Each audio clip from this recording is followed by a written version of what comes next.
Adilah, itu adalah dunia fantasinya Jokowi. Iya, betul. Hayalan.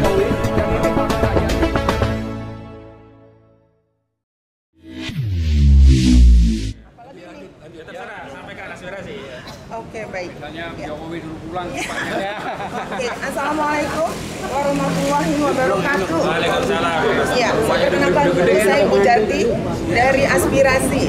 Kebetulan saya juga tadi ikut bersama-sama Bang Kozin ke dalam ya. Luar biasa, alhamdulillah akhirnya kita diterima dan bersyukur kita sudah dijanjikan untuk 1 minggu akan mendapat hasil. Tapi tadi saya bilang, jangan 1 minggu dong, 3 hari kita udah bisa cek. Oke, katanya gitu. Oke. Nah, jadi dari saya tadi sudah terlalu banyak disampaikan dan kita semua sudah paham. Dari kami mewakili Mak dan seluruh rakyat Indonesia tentu tidak rela dibangunnya IKN. Karena kenapa? Ini bukan keinginan rakyat, bukan keinginan rakyat Indonesia. Ini hanya keinginan Jokowi dan antek-anteknya. Jokowi dan antek-antek, dan untuk menguntungkan mereka, bukan untuk menguntungkan rakyat, tapi menyengsarakan rakyat. Sehingga kita tentu tidak setuju dan betul-betul mensupport TPUA untuk dibatalkan proyek IKN ini. Jelas-jelas tadi sudah disampaikan bahwa proyek IKN ini tidak ada AMDAL-nya. Luar biasa seorang presiden menggagas proyek Ibu Kota Negara Nusantara, tetapi tidak ada AMDAL. Luar biasa. Sudah semuanya, sudah seenaknya. Padahal pembangunan gedung itu yang pertama adalah AMDAL yang harus ada.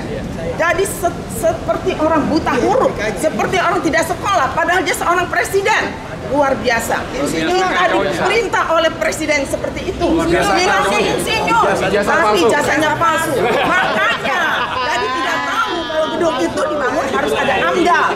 Ya, tidak tahu gedung itu dibangun harus ada AMDAL. Di gedung manapun kalau tidak ada AMDAL-nya kita perlu diskualifikasi.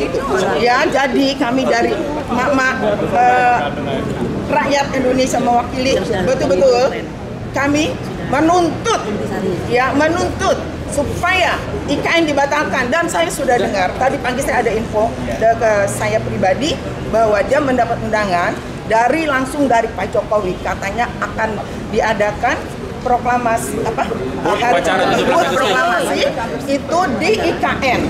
Ya, saya sudah dapat tiket Jati. Masya Allah, ini saya berani bocorin ya, tapi maksud saya luar biasa. Kalau ternyata mau bikin hari HUT RI di IKN, itu benar-benar pikiran yang bodoh ya, pikiran yang bodoh ya.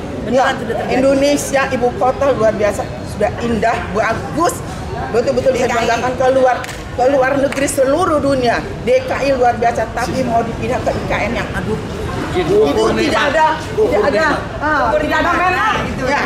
Oke, jadi dari kami mewakili ibu-ibu atau mama rakyat Indonesia, saya dukung sekali TPUA, batalkan IKN, batalkan PKN. Bang Edi, Ya, terima kasih. Bang Edi, Pak Gamari. Ini kejutan dari Bung Ahmad Kozainuddin ini seru sekali ya. Belum apa-apa, Humasnya bilang gimana? Belum apa-apa, Humasnya bilang kami tidak berwenang. Ya, awalnya begitu. Kalimatnya gimana? Kami tidak berwenang melayani audiensi terkait aspirasi pembatalan IKN. Oke, itu kalau secara norma hukum memang betul.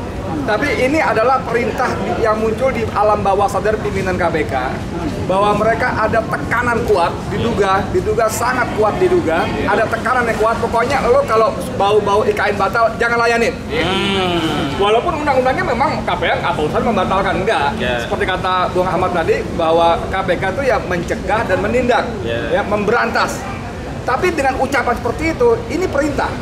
Si Humas itu hanya dari perintah aja, mengulang perintah. Dan si pimpinan yang pemberi perintah itu muncul dari alam bawah sadarnya dan mengabarkan pada kita, ini rekayasa Allah juga, bahwa lo ada perintah, lo jangan pernah layani apapun yang berkaitan pembatalan IKN. Ya, pokoknya dia nggak mau itu. Omongannya kan. Jadi langsung ada main block, ada main pikiran yang dikunci. Pokoknya nggak boleh. Ini harus jalan. Nah ini semakin membuka tabir lagi bahwa IKN ini betul-betul proyek ambisi, dan kalau kata Bang Rijal Fadilah itu adalah dunia fantasinya Jokowi. Iya, betul. Dunia fantasinya Hayalan. Jokowi, dan ini bakal nggak jadi karena tadi soal anggaran segala macam. Nah, ini menarik betul saudara sekalian. Ini betul. Kalaupun misalnya KPK sampai tanggal 20 Oktober tidak berani bertindak juga karena tekanan-tekanan, tapi menurut saya kok masih nggak berani juga gitu loh. Kan ini orang sebentar lagi selesai, nggak bisa ngapa-ngapain lagi. 20 Oktober, bahkan saya punya semacam keyakinan sekaligus harapan, atau harapan sekaligus keyakinan, Prabowo Subianto pun akan pasang badan. Gue nggak mau nerusin proyek ugal-ugalan ini. Iya, betul. Gue nggak punya duit. Gue mendingan duit gue buat makan gratis atau makan bergizi. Kan nggak mungkin ngapain gue mau gitu-gitu. Apalagi dia udah bilang tadi di Qatar, ini akan ditarik 20-30 tahun ke depan. Anaknya itu gampang. Kalau gue presiden mau terserah gue. Iya.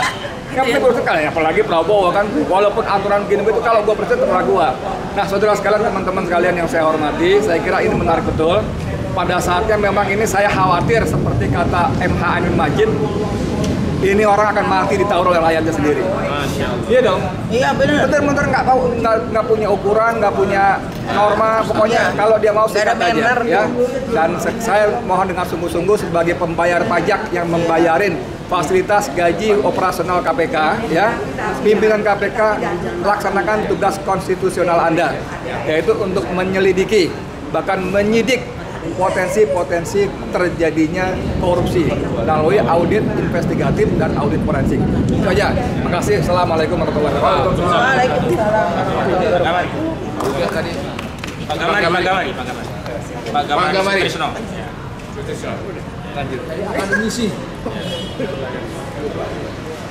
Bismillahirrahmanirrahim. Assalamualaikum warahmatullahi wabarakatuh. Waalaikumsalam. Selaku Presidium Alumni Perguruan Tinggi Bersatu, saya ingin menegaskan sekali lagi. Pertama, kami menolak pemindahan ibu kota negara dari daerah khusus ibu kota negara ke ibu kota Nusantara di Kalimantan Timur. Alasan yang pertama adalah bahwa pemindahan ibu kota negara ini cacat formil dan cacat substansi. Cacat formil artinya bahwa undang-undang yang telah disahkan sebetulnya tidak dirumuskan sesuai dengan mekanisme dan prosedur yang seharusnya di dalam menyusun undang-undang. Cacat substansi adalah bahwa ibu kota negara yang sekarang sedang diupayakan untuk bisa diselesaikan sesungguhnya tidak melalui proses kajian yang mendalam atau tidak melalui proses analisis mendalam mengenai AMDAL. Jadi tidak ada AMDAL yang digunakan sehingga dikhawatirkan IKN ini tidak akan menghadirkan keadilan dan kesejahteraan rakyat. Padahal tujuan kita bernegara pada sila kelima adalah terwujudnya keadilan sosial bagi seluruh rakyat Indonesia. Sementara itu, IKN sangat kecil kemungkinannya bisa menghadirkan itu. Yang pertama. Yang kedua, kami mendesak DPR RI dan pemerintah untuk membatalkan undang-undang IKN karena penyusunannya tidak sesuai dengan mekanisme dan prosedur. Setuju. Yang ketiga, kami di sini ingin mendesak KPK agar melaksanakan audit manajemen secara komprehensif sehingga betul-betul diketahui bahwa banyak sekali penyalahgunaan wewenang dan diduga banyak sekali korupsi terjadi sehingga negara ini betul-betul dikelola secara bersih dan transparan serta akuntabel. Inilah penegasan kami, 3 poin yang seharusnya direspon oleh pihak yang berwenang karena ini adalah aspirasi rakyat. Kami mencermati perkembangan ini dari berbagai pihak dan seharusnya pemerintah tidak tutup mata, tidak tutup telinga, tidak menutup hatinya. Kalau kemudian pemerintah memang betul-betul bekerja untuk kepentingan bangsa dan negara. Demikian, Assalamualaikum warahmatullahi wabarakatuh. Waalaikumsalam.